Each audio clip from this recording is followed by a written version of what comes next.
Statement of profit loss हमने last class तक देखी थी और उससे पहले consolidated statement of financial position देखी थी। अब हम देखते हैं कि हमारे एग्जाम में एमटीक्यूज ये किस तरीके से टेस्ट करेगा। तो हमने कंप्लीट क्वेश्चन को अटेम्प्ट नहीं करना है, ऑफ कोर्स सिर्फ जो रिक्वायरमेंट है उसको हम सॉल्व करेंगे। टाइम के अंदर हिंट का पहला सवाल है पैटी एंड सेल्मन 188 जो प्रिंटेड है वो 175 है और जो पीडीएफ डॉक्यूमेंट आपको दिखेगा वो 188 है। The statement of profit or loss for two entities, Patty and Selma, for the year ended 31st December 2021 are presented below. Revenue, cost of sale, GP, admin expenses, operating profit, finance cost, profit before tax, tax and profit for the year. The following notes are relevant to the preparation of consolidated financial statements. Patty, meaning parent, acquired 70% interest in equity shares of Selma on 1st May 2021. Year end कब है? 31st December। और हमने Selma को खरीदा कब है? 1st May। Number of months कितने तो कितने बनेंगे?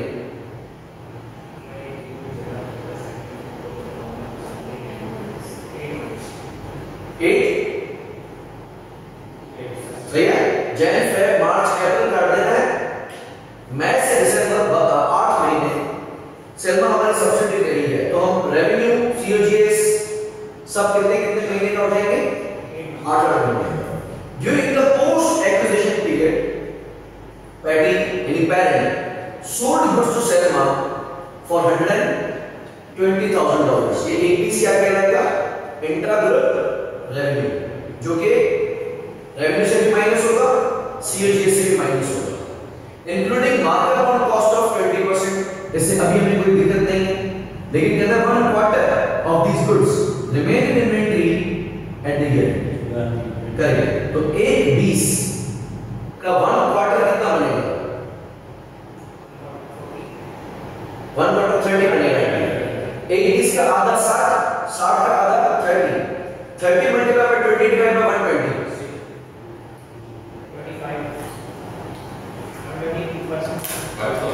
5,000। सही है। So 30,000 multiplied by 20 divided by 125 ये आ गया 5,000 का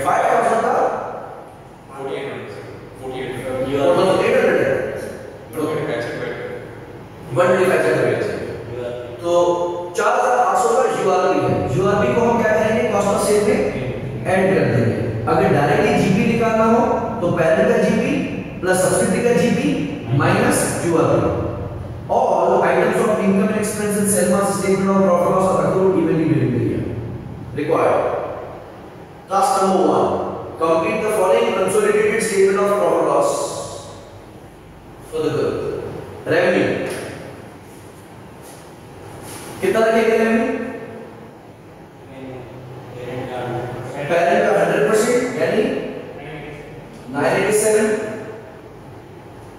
सब्सिडी का 8 मंथ्स का यानी 567 multiply by 8 divided by 12 378 minus करेंगे इंट्रा ग्रुप सेल्स 120।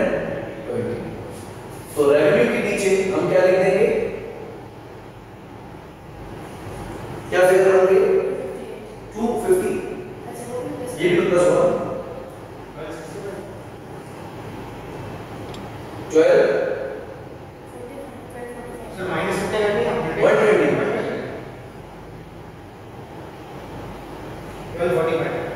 1245 चला आंसर सही है। उसके बाद आइटम नंबर 1 जो कि हमें लिखना है that is COS cost of sales. Cost of sale में कोई एक्सेस डेप्रिसिएशन नहीं है, कोई अमोर्टाइजेशन नहीं है, तो हमारी वर्किंग सिंपल है। माइनस करेंगे इंट्रा ग्रुप परचेजेस प्लस करेंगे यूआरपी। पेरेंट का सीओजीएस कितना है? 560 प्लस सब्सिडी का 330, लेकिन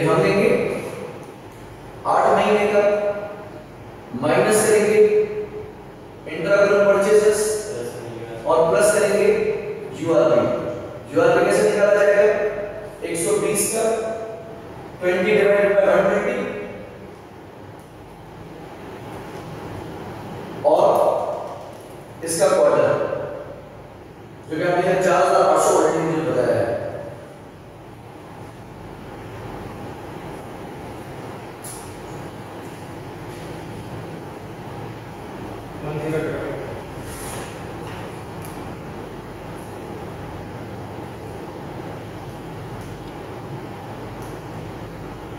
ये 5000 पूरा नहीं बन रहा।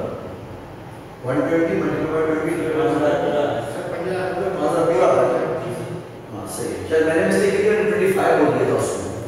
ये 20 है ना, 5000 का जोड़ा भी है। तो फिगर कितनी आ गया? 1090 ऐसे 564 336 का r बाय 1 माइनस 120 प्लस 5 670 है।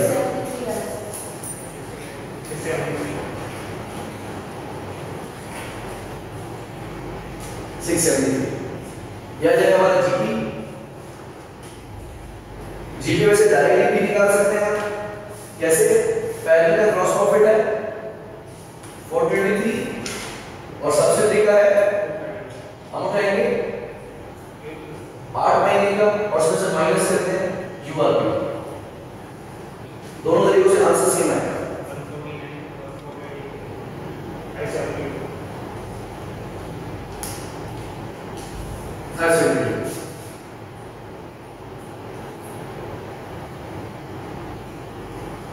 ओके, सो टास्क में आइटम नंबर 1 हमसे पूछा था कॉस्ट ऑफ सेल्स का, तो हमने आइटम नंबर 1 की जगह पे 673 लिख दिया।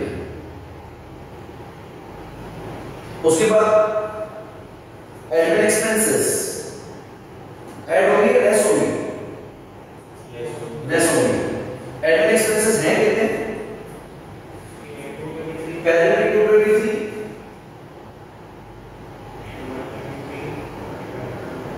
प्लस 123 का 8 months। नो एडजस्टमेंट 223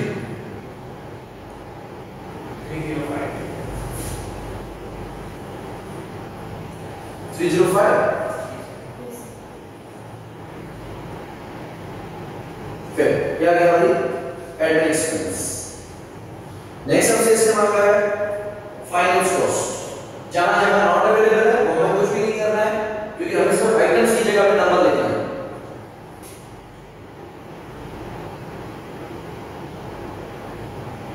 पहले की फाइनेंस कॉस्ट 50, सब्सिडी की फाइनेंस कॉस्ट 30 के आगे में 70 प्लस 50 दोनों मिला के। तो रिक्वायरमेंट में आप देख सकते हैं ये हमारी रिक्वायरमेंट थी ऑफ आइटम नंबर 1, दूसरा आ गया आइटम नंबर 2 एंड ये आ गया हमारा आइटम 3। और ऐड करना है या सब्ट्रैक्ट करना है ये भी आप सबको बताओगे। अब तक क्योंकि हमने तीनों खर्चे ही कैलकुलेट किए हैं। हाँ, कॉस्ट ऑफ सेल भी खर्चा है, एडमिन एक्सपेंस भी खर्चा है, फाइनेंस कॉस्ट भी खर्चा है, तो सब्ट्रैक्ट ही होंगे। नेक्स्ट पूछा है इनकम टैक्स।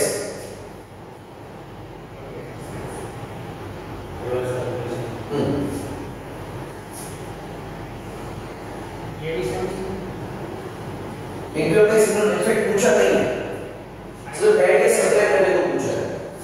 वैसे हम लोग कैलकुलेट करें तो इनकम टैक्स 40 है पेरेंट का प्लस 24 है सब्सिडी का 56।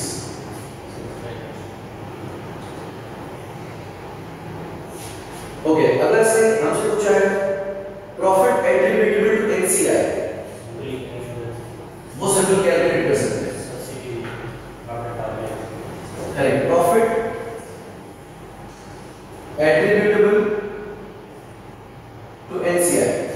सब्सिडी का पूरे 12 महीने का प्रॉफिट कितना है?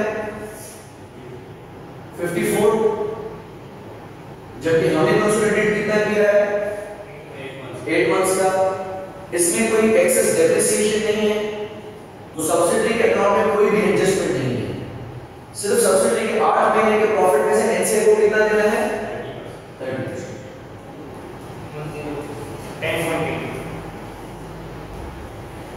10.8 मतलब देता हूं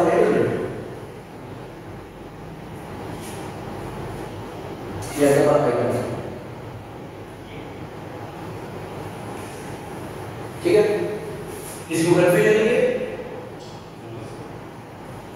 तो सब्सिडी का प्रॉफिट उठाया हमने और उसका सेवेंटी हमने 8 महीने का प्रॉफिट एनसीए को उसका 30% दे दिया। नोट एस्टेरिस्क मार्क में आप वो नंबर डिलीट कर देंगे या वो टेक्स्ट डिलीट कर देंगे but does not apply.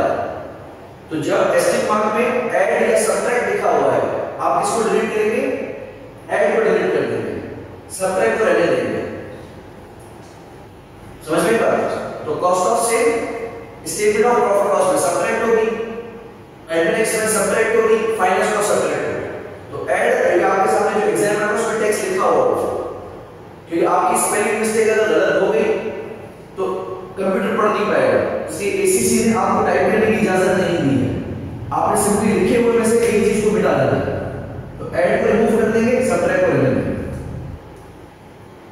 Next item number 1 calculate करने का सही तरीका कौन सा है? 564 प्लस 336 का 8/12 माइनस 120 माइनस 5 नहीं, प्लस 120 माइनस 5 नहीं, माइनस 120 प्लस 5। तो इस आइटम में हमने ऑप्शन नंबर कौन सा क्लिक किया?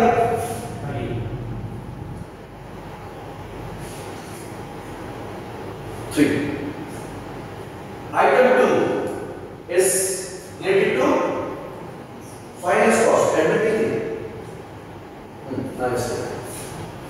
Finance cost. कैसे कैलकुलेट करेंगे? 50 माइनस 30 नहीं, 50 plus 30 multiply by 8 divide by 12 पूरा 30 तो नहीं डालना नहीं। तो ऑप्शन नंबर कौन सा रखा?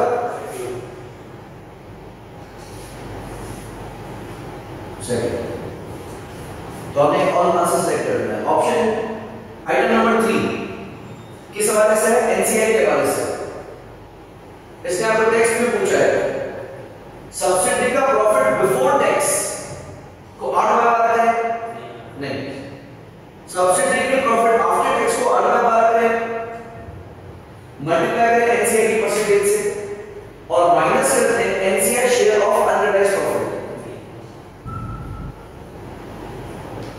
उसके अलावा सब्सिडीज प्रॉफिट आफ्टर टैक्स उसको कर दिया 8/12 और मल्टीप्लाई कर दिया एनसीआई की परसेंटेज से। तो ये सब्सिडी का प्रॉफिट उसको कर दिया 8/12 मल्टीप्लाई करके एनसीआई परसेंटेज से। तो इसका कौन सा ऑप्शन क्लिक किया? क्लियर?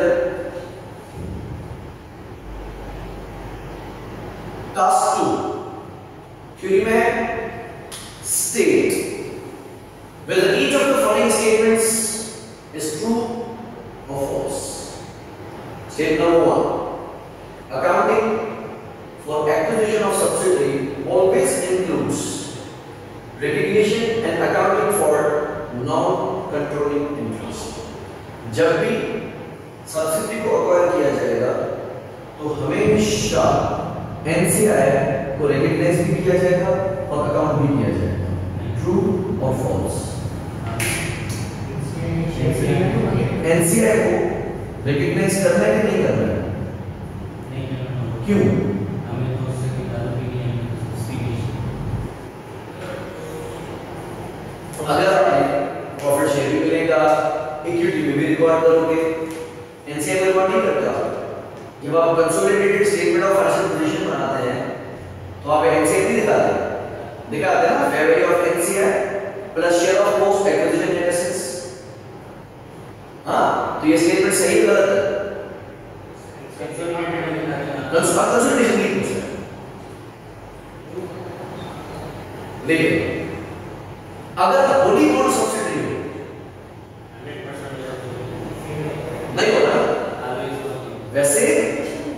हाँ, ऑलवेज नहीं होगा, हमेशा नहीं होगा। वैसे स्टेटमेंट सही जा रही थी, लेकिन इसका ये क्या ना, ऑलवेज। हाँ, लिखता always for partly non subsidiary NCR is recognised and accounted, तो बोलते बिल्कुल। लेकिन अगर होली नॉन सब्सिडरी है तो फिर तो नहीं करेंगे ना। तो इसका पॉइंट ये था, accounting for the acquisition of subsidiary always includes recognition and accounting for non controlling interest. तो हम इसमें फॉल्स कर देंगे, because in case of wholly owned subsidiary, NCA will not be recognized. 2.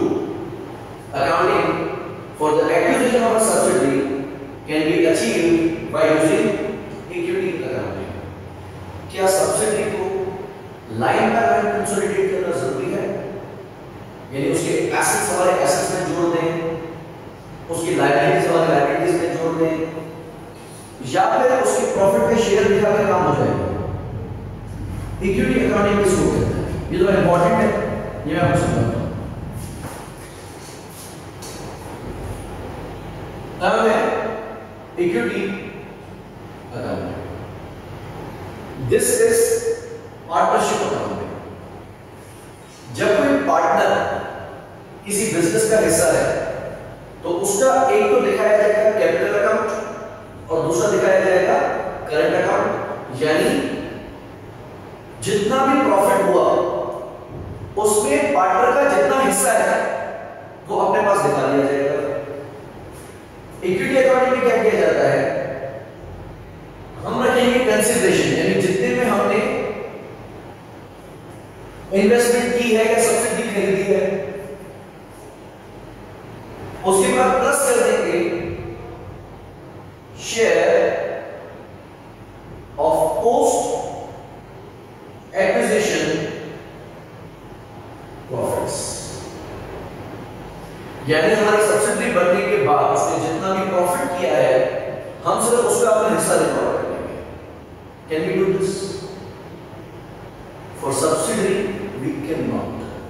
Subsidy में आप सब्सिडी को आपने लाइन बाय लाइन कंसोलिडेट करना है, यानी सब्सिडी के एसेट्स अपने एसेट्स में जोड़ेंगे, सब्सिडी की लायबिलिटी हमारी लायबिलिटी में जुड़ेगी, सब्सिडी का रेवेन्यू हमारे रेवेन्यू में आएगा और सब्सिडी के एक्सपेंसेस हमारे एक्सपेंसेस में आएंगे, सब्सिडी का प्रॉफिट हमारे रिटर्निंग्स में आएगा।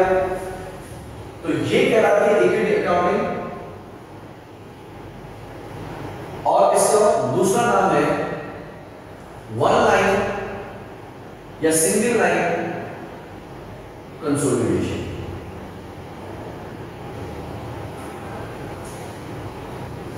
ये किस सूरत की जाती है? अगर हमने किसी कंपनी के शेयर्स खरीदे हैं अप टू 20%, तो क्या एनुअल जनरल मीटिंग में हमारी इज्जत होगी? मे बी आपके पास 5% है, 2% शेयर्स हैं, 12% शेयर्स हैं, तो आपको कोई खास तवज्जो नहीं दी जाएगी। अगर आपके पास सिर्फ 20% तक शेयर्स हैं तो इसको रिकॉर्ड किया जाएगा simply as a financial asset. Financial asset मतलब हमारे लिए एसेट है और सामने वाली कंपनी के लिए इक्विटी या लायबिलिटी। अगर हमारे पास किसी कंपनी के 20% से ज्यादा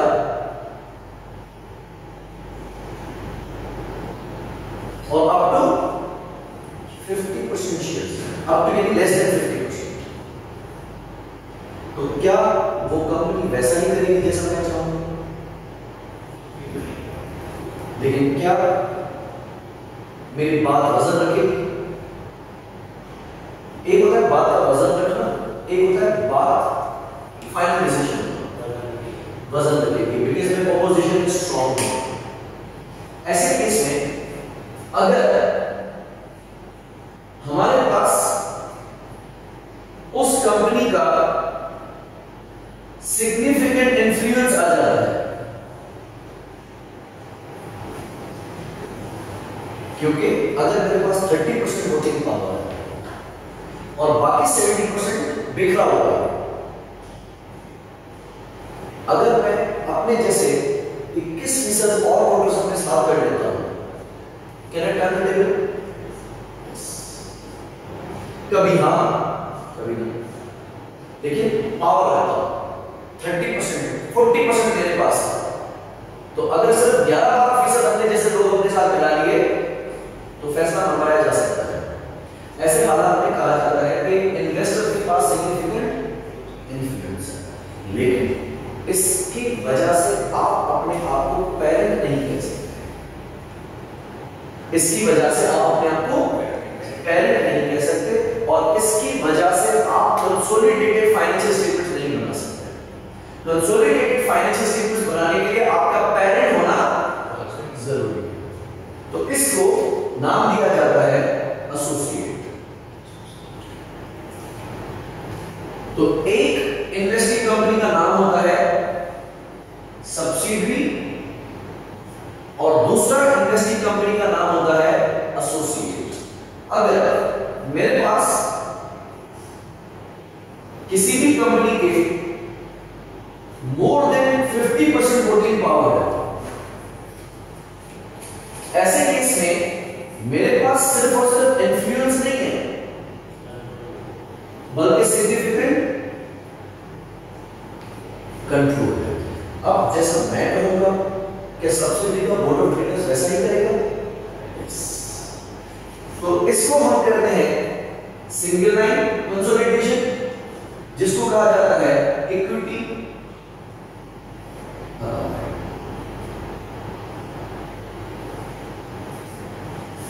जबकि सब्सिडी की कंसोलिडेशन को कहा जाता है लाइन बाय लाइन कंसोलिडेशन। बात समझ में आ गई? क्या एसोसिएट के एसेट्स मेरे एसेट्स में जुड़ेंगे? नहीं। क्या सब्सिडी का एसोसिएट का रेवेन्यू मेरे रेवेन्यू में जुड़ेगा? नहीं। क्या सब्सिडी की लायबिलिटीज मेरे लायबिलिटीज में जुड़ेंगी? नहीं। आपने एसोसिएट को खरीदा मिसाल 60 मिलियन और आपके एसोसिएट बनने के बाद उसने 20 मिलियन का प्रॉफिट किया है, आपका हिस्सा 30% है, तो आप क्या करेंगे? 20 मिलियन का 30% 6 आपके साथ ऐड करेंगे, बस जो कंसिडरेशन थी वो तो रहेगी अपनी जगह पे। लेकिन इक्विटी अकाउंटिंग में कहा जाता है कि आप एसेट्स में एसेट्स, लायबिलिटीज में लायबिलिटीज, रेवेन्यू में रेवेन्यू, कॉस्ट में कॉस्ट नहीं जोड़ेंगे बल्कि सिर्फ प्रॉफिट का हिस्सा जोड़ेंगे। इसकी अकाउंटिंग हमारे सिलेबस में नहीं है, इसकी कैलकुलेशंस हमारे सिलेबस में नहीं है, लेकिन थ्योरी है। तो be clear to differentiate between simple financial asset, associate and subsidy. Financial asset की हम बिल्कुल भी कंसोलिडेशन नहीं करेंगे। यानी अगर मैंने किसी कंपनी के शेयर्स खरीदे हैं 20 लाख रुपए, लेकिन वो शेयर्स 10% है, मैंने किसी कंपनी के 10% शेयर्स खरीदे हैं 20 लाख रुपए के, और मेरे शेयर्स खरीदने के बाद उसने 9 लाख रुपए का प्रॉफिट किया है। 9 लाख रुपए में मेरा हिस्सा कितना?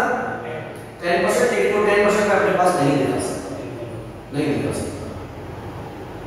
अगर वो कंपनी डिविडेंड दे दे तो इनकम दिखा सकता हूं, लेकिन प्रॉफिट के अगर होने पर मैं इनकम नहीं दिखा सकता। किस केस में?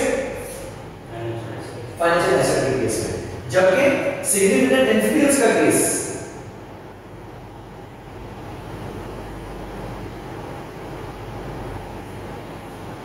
इस केस में अगर आपने किसी कंपनी की शेयर्स खरीदे 50 लाख रुपए में, मिसाल 30% शेयर्स खरीद दिए 50 लाख रुपए में, तो आपने यहां पे दिखा दिया इन्वेस्टमेंट $5 मिलियन की,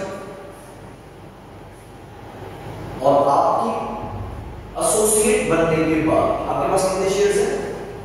30%। इस केस में 10 है, इस केस में 30% शेयर्स है।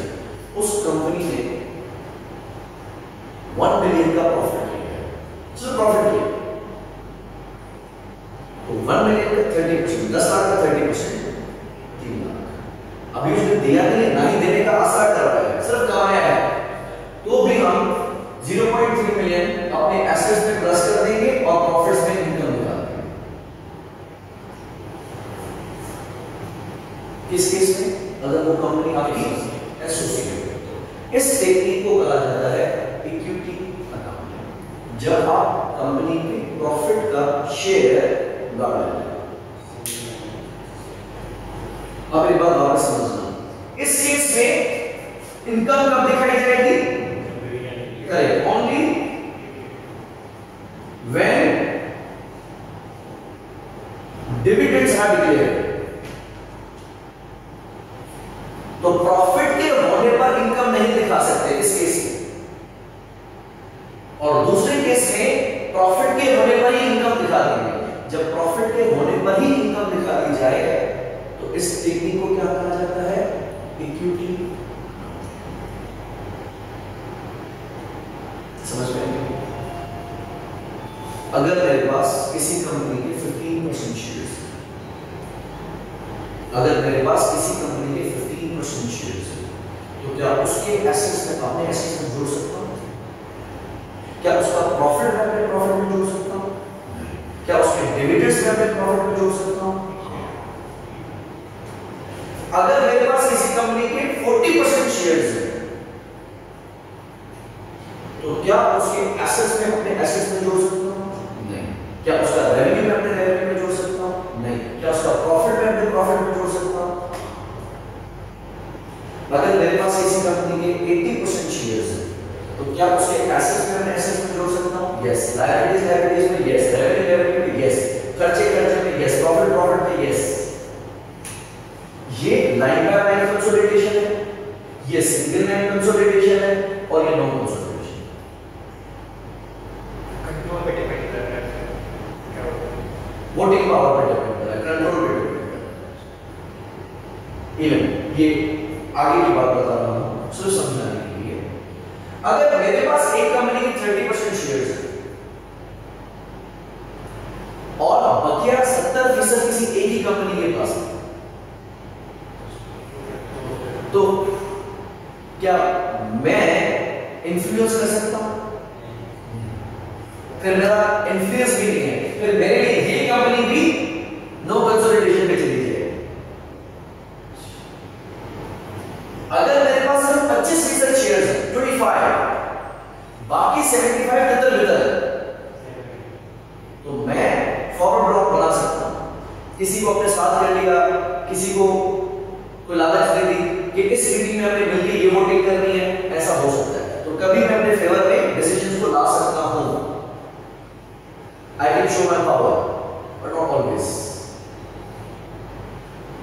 Hence, बात सीधी करते हैं, अगर आपके पास 20% से भी कम वोटिंग पावर है, तो प्रॉफिट्स पे आप नजर नहीं रखोगे, जो डिविडेंड मिले वो खा लेंगे। अगर आपके पास 20% से ज्यादा लेकिन 50% से कम वोटिंग पावर है, तो जो प्रॉफिट हो वो गाड़ लो, डिविडेंड का इंतजार मत करना। इसको इक्विटी अकाउंटिंग कहा जाता है। और अगर आपके पास 50% से ज्यादा है, तो कंपनी को ऐसे मानना जैसे आप ही हो, आप ही का हाफ है, बेटर हाफ है या नहीं, लेकिन हाफ है, आप उसको जोड़ देना। क्लियर? अच्छा, अब इस क्वेश्चन की तरफ आ सकते हैं। Next question number 12, why and Salman acquired 75% of issued share capital of Salman on 1st January 2026 for 8,720,000. In addition, Pai also invested in $1 million of Salman's 5% loan notes at par value. अच्छा, ध्यान से, pipe ने salmon के कितने shares खरीदे हैं? 75%। तो share holders को कितने पैसे दिए हैं? 8,720,000। उसके अलावा पाइप ने सैलमन कंपनी के लोन नोट्स भी खरीदे हैं। तो ये जो $1 मिलियन के लोन नोट्स के पैसे हैं, ये हमने सैलमन के शेयर होल्डर्स को दिए होंगे कि सैलमन को दिए होंगे? ये हमने सैलमन को दिए होंगे।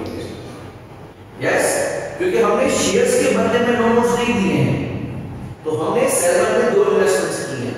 एक उसके शेयर्स खरीदे हैं और एक इसके लोन नोट्स खरीदे हैं। ये लोन नोट्स मेरे लिए एसेट बनेंगे और सब्सिडी के लिए लायबिलिटी बनेंगे। इंडिविजुअल में मैं इन्वेस्टमेंट दिखाऊंगा और सब्सिडी लायबिलिटी दिखाएगी, लेकिन जब हम कंसोलिडेट करेंगे तो कैंसिल हो जाएगा। इसी तरीके से इस पे 5% का इंटरेस्ट, $10 लाख पे 5% इंटरेस्ट सब्सिडी के लिए क्या होगा? इनकम या expense?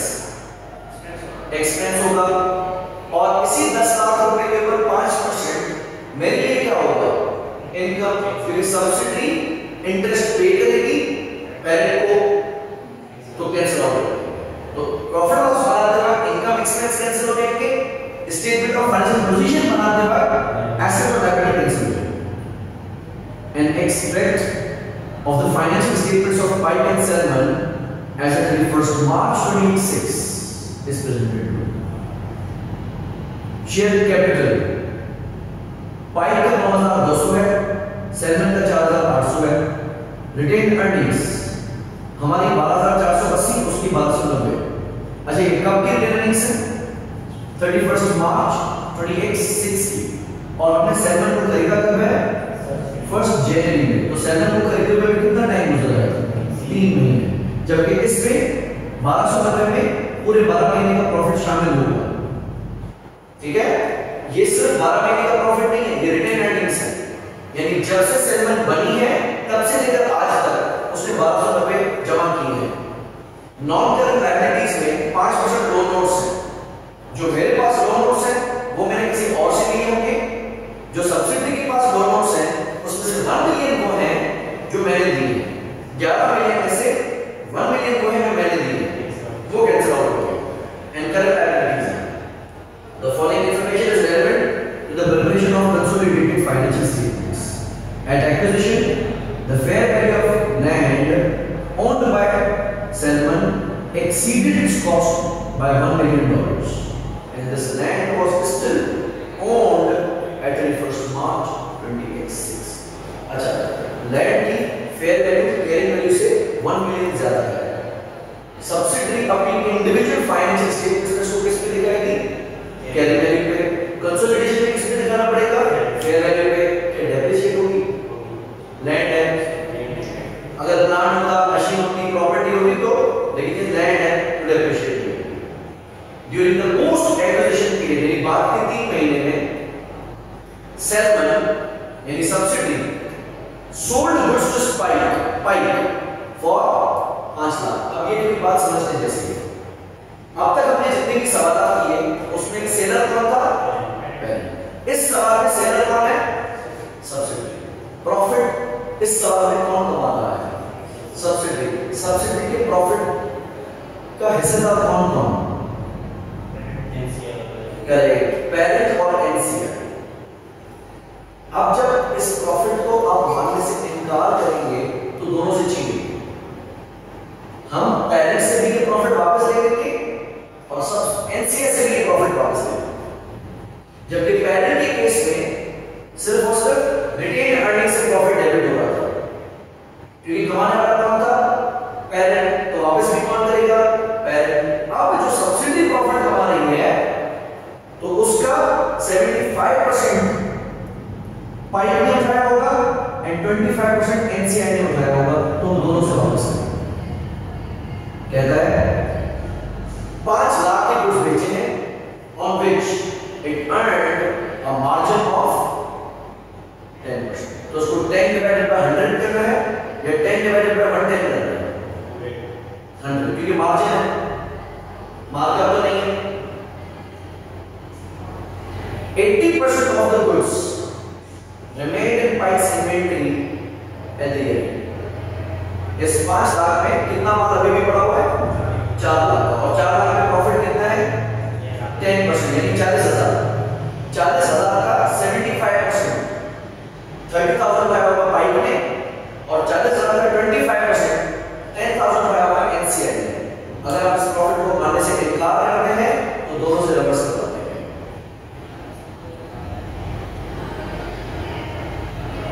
At 31st March 2026, Selman still owed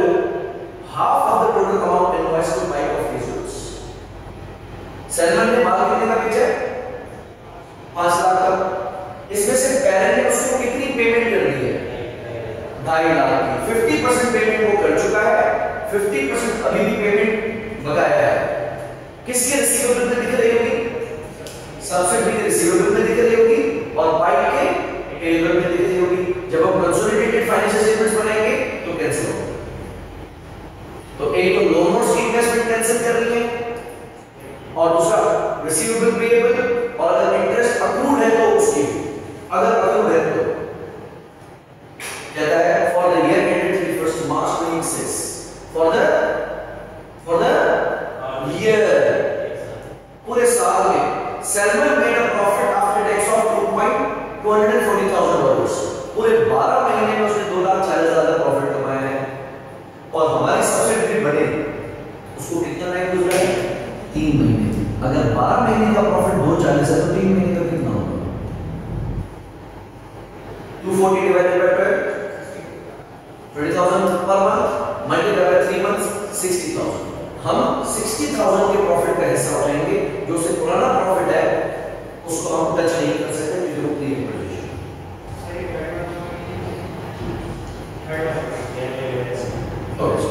The fair value of NCI in Salmon at the date of acquisition was 2.4 million। तो गुडविल निकालने के लिए एक हमारी इन्वेस्टमेंट आ गई 8720 और दूसरी NCI की फेयर वैल्यू आ गई 2400। Select the formula which correctly calculate the Salmon's retained earnings at the date of acquisition। अच्छा, हम अपने तरफ से कुछ वर्किंग्स कर लेते हैं। पहले हम कैलकुलेट कर लेते हैं फेयर वैल्यू ऑफ बिजनेस। कब का? Acquisition, reporting date and cost. पहला आ गया शेयर कैपिटल। बैलेंस शीट में देख के बताएंगे कि सैलमन का शेयर कैपिटल है 4,800।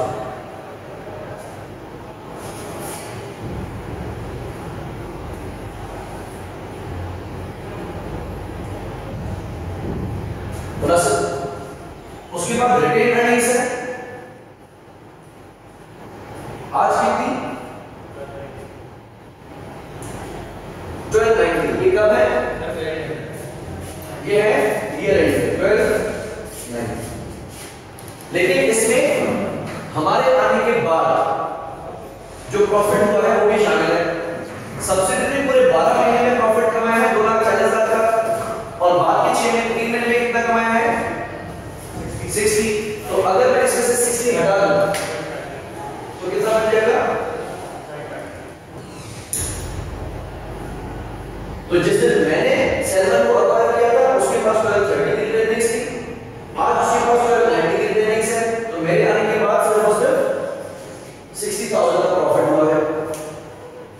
उसके बाद लैंड है, fair value of land. Date of acquisition उसकी वैल्यू कितनी बढ़ी हुई थी?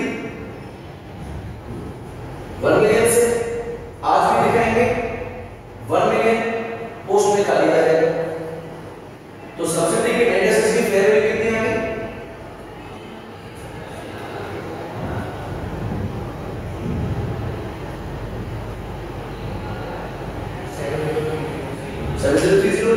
और ये कितनी आ गई?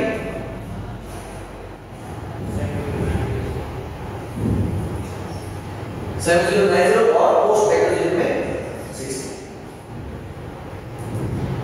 चलो अब देखते हैं कुछ क्या रहा है। पहला पूछ रहा है कि retain earnings at the date of acquisition जो कि कितनी है? 1290। हाँ सॉरी 1230। तो उसको कैलकुलेट करने का तरीका क्या है? 1290 में से 3 महीने का प्रॉफिट माइनस कर दें। चला? ये हमने कैसे कैलकुलेट किया है? 1290 minus bracket 240,000 multiply by 3 divided by 12। तो इक्वेशन देखते हैं 6090। ये कहां से आ गया भाई? दोनों को मिला दिया, शेयर कैपिटल को और शेयर रिटेन को, सॉरी शेयर कैपिटल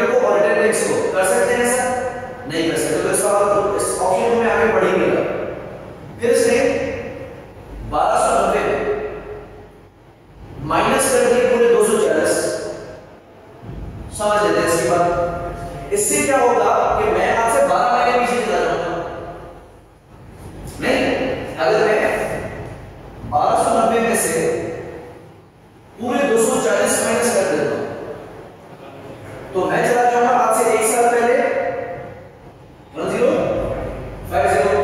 अब अगर इसमें 9 महीने का प्रॉफिट में वापस जोड़ दूं तो भी ठीक है, प्लस कर दिया पूरे साल का प्रॉफिट कितना है 240 मल्टीप्लाई बाय 9 महीने का प्रॉफिट 180 1050 का 180 जोड़े।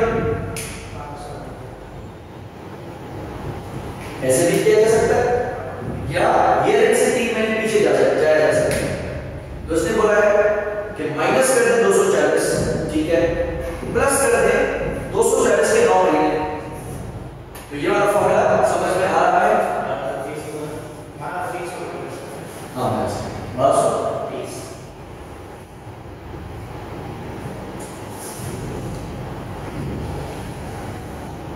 तो ऑप्शन नंबर 2 है। Select the formula which correctly calculates the fair value of net assets of cell at the date of acquisition. 4800 plus 1290 plus कर सकते हैं। डेट ऑफ एक्विजिशन पे 1290 प्लस नहीं कर सकते क्योंकि 1290 कब के है ईयर एंड है। अगर 1290 में से 3 महीने का प्रॉफिट माइनस कर दें तो ठीक है, तो ऑप्शन नंबर 1 तो कैंसिल हो गया। 2 4800 माइनस 1230 माइनस कितना निकला 2 भी कैंसिल हो गया।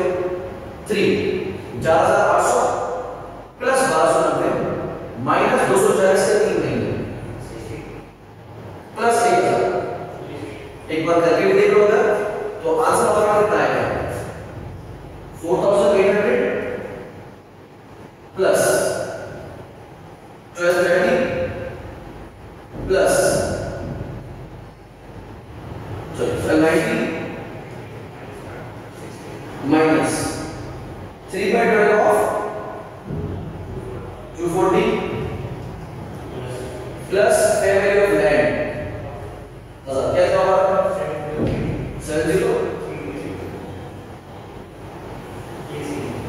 तो इसमें हमारा option 3 C which select the formula which correctly calculates the goodwill at acquisition। Goodwill के लिए क्या क्या ऐड किया जाएगा? जो हमने कंसीडरेशन दी है, हमने कंसीडरेशन कितनी दी है 8720 ऐसे ना 8720 plus note number 3 fair value of NCI 2400 minus fair value of net assets at the date of acquisition 7030।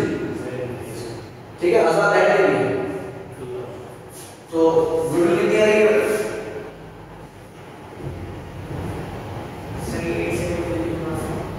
Top of the question लिखा हुआ था जिस पे लिखा था पाइन 25.75% शेयर्स। तो ये हमारी तरफ से पैसे है, ये एनसीआर और ये फेयर वैल्यू ऑफ एसेट्स कितना है 4090 is the value of goodwill। चलिए ऑप्शन देख लेते हैं। 9720 कहां से आएगा? इसलिए लोन नोट्स भी ऐड करते हैं, लेकिन लोन नोट्स अपने शेयर होल्डर्स को नहीं दिए, सब्सिडी को दिए। 8720 आगे चलो 2400 आगे चलो माइनस 8030 बात समझ में आ गई। 3 8720 आगे चलो 2400 जी चलो, लेकिन 6030 माइनस करा जो कि गलत है। हमारा ऑप्शन सही कौन सा होगा?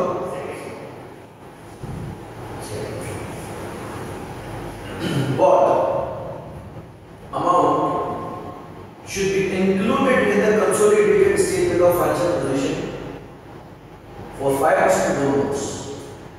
ऊपर लाइब्रेरी में देखेंगे 5% loan notes पेरेंट के पास है,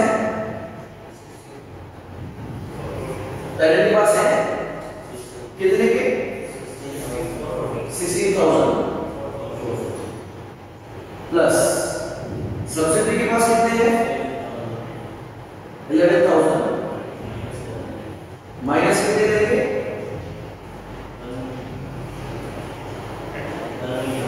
1 मिलियन।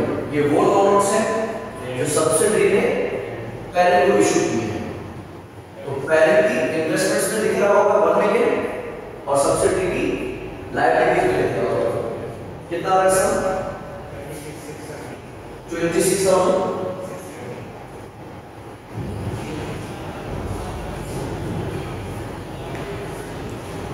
तो इसके आपसे पूछा what amount should be included in the consolidated statement of financial position for facts and loans. तो हम इसको फुल फिगर्स में लिख देंगे। Be what amount should be included in the consolidated statement of financial position for retained earnings. अब ये बात समझने वाली बात है। गुड रिटेन्ड अर्निंग्स इक्विटी के रूल के हिसाब से हम पेरेंट की 100% उठा लेंगे। सवाल में देखेंगे 5 की रिटेन अर्निंग्स कितनी है 12,000।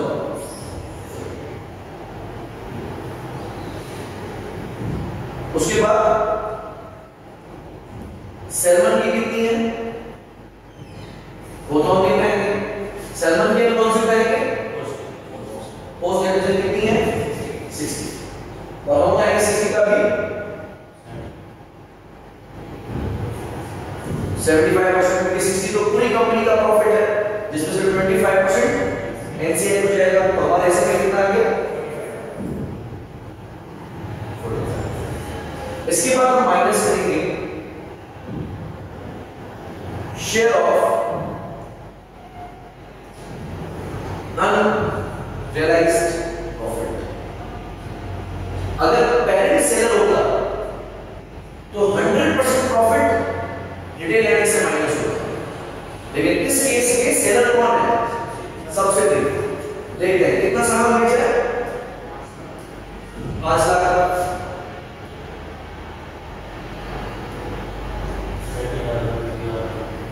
इसमें से कितना सामान अभी भी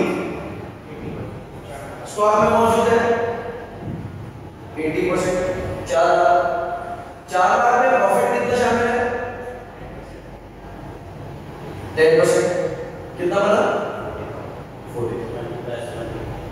लेकिन ये 40,000 प्रॉफिट कमाया है सब्सिडी ने।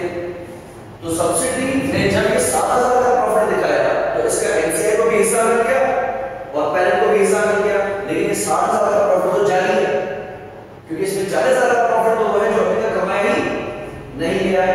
इस 40 का हम कहेंगे अपना पहला परसेंटेज 75%। 30 ये मैं कर दिया माइनस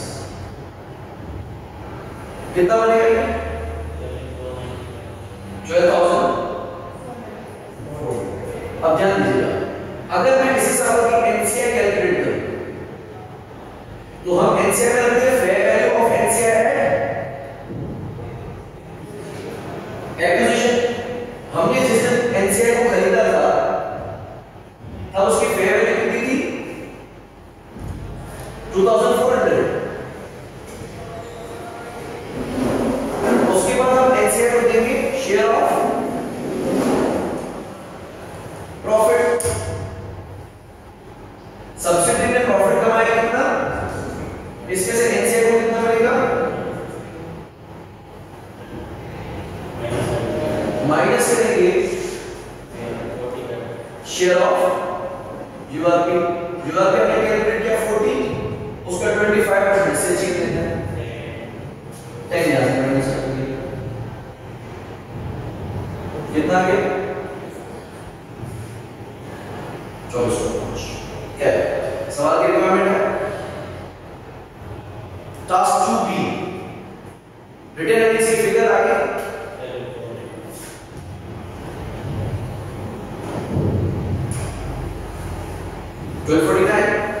टास्क 2A ये था लोन नोट्स की figure you have been provided with the following additional information relating to Pioneer Salmon as of 31st March 2026. Investments at cost non current assets, pipe के पास non current assets थे 26,280 के, 7 के पास है 13,670 के। इस नॉन करंट एसेट्स में loan notes भी शामिल होंगे क्योंकि टेंजिबल थोड़ी है, तो सारे नॉन करंट एसेट्स।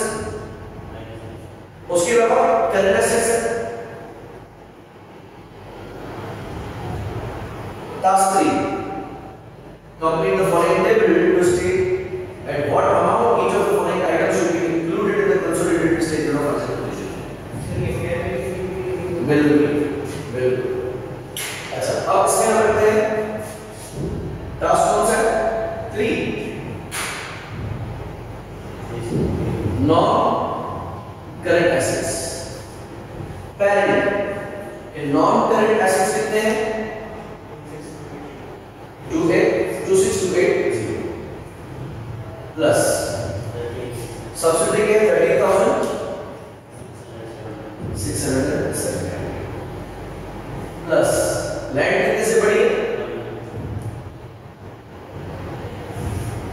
1,000 से, और माइनस करेंगे इन्वेस्टमेंट इन नो नोट्स क्योंकि इसी में इन्वेस्टमेंट शामिल होगी।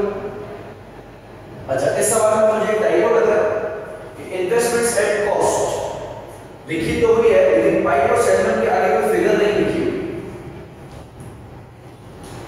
ठीक है, नोट कर सकते हैं बात? इन्वेस्टमेंट्स एट कॉस्ट लिखी हुई है लेकिन ना पाइप के आगे ना सेगमेंट के आगे कोई फिगर है। अपनी तरफ से अज्यूम कर रहा हूं इन्वेस्टमेंट एट कॉस्ट इनफैक्ट ये भी आप कर सकते हो। कितना डिफरेंस है? अगर आप 40,760 में से माइनस करें 4760 करेक्ट 9,000 कितना बना? 720। तो इसके अंदर दो चीजें शामिल हैं। एक, हमने सब्सिडी के शेयर्स खरीदे हैं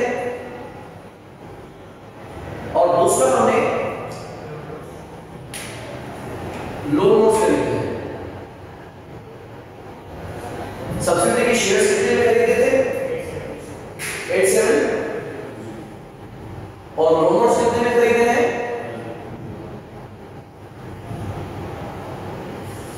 तो नॉन करंट एसेट में से लोन नोट्स माइनस नहीं करेंगे क्योंकि वो अलग से लिखेंगे। क्लियर हो गया? ओके, नॉन करंट एसेट में 26,280 पैरेंट के, 13,670 सब्सिडी के और 1,000 से लैंड रिवैल्यूएबिलिटी वो में प्लस करो। कितना बनाओ? 4,950।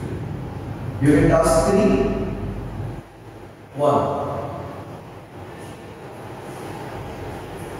2 आपसे पूछ रहा है करंट एसेट्स।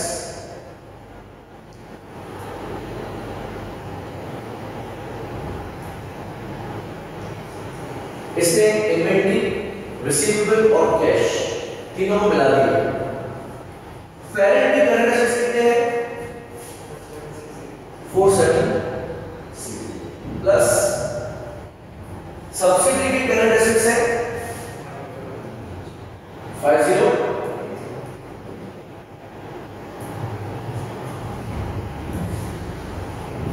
एक इनका जो बैलेंस है रिसीवेबल पेएबल का, पेरेंट ने सब्सिडी से सामान कितने का खरीदा है? 5 लाख और 50% पेमेंट हो चुकी है। बाकी 50% सब्सिडी किस में दिख रहा होगा? रिसीवेबल्स में। तो मैंने 250 यहां से माइनस कर दिया। उसके अलावा इसमें इन्वेंटरी भी शामिल है। इन्वेंटरी से क्या माइनस किया जाता है? यूआरपी। इस सवाल में यूआरपी है ना? कितना यूआरपी है? 40,000। तो 40,000 का यूआरपी माइनस ये आ गया। इंट्राग्रुप बैलेंस, और ये आ गया अनरियलाइज्ड प्रॉफिट। कितना सर? 948।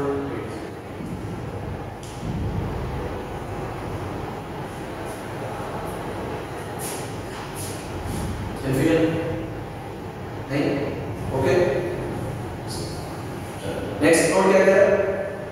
Current liabilities.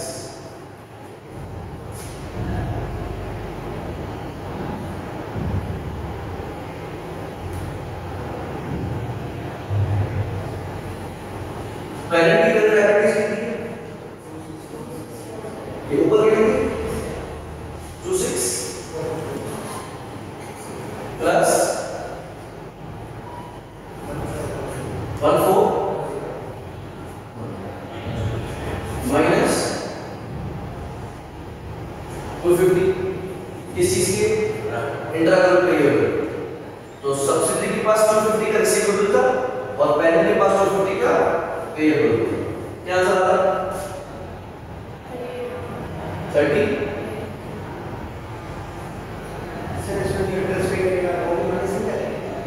वो उसने इसमें बताया नहीं कि अप्रूव है या नहीं। वैसे आप क्या करते हैं? 1 मिलियन का 5% निकालते हैं, उस 5% का 3 बाय 12 करते हैं।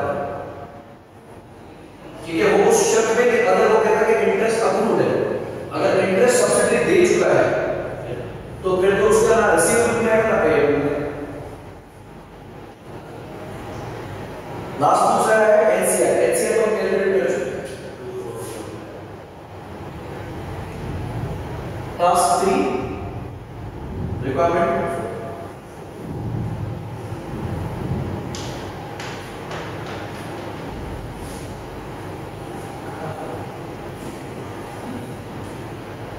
ठीक है। अब इनको फर्दर आप प्रैक्टिस करो।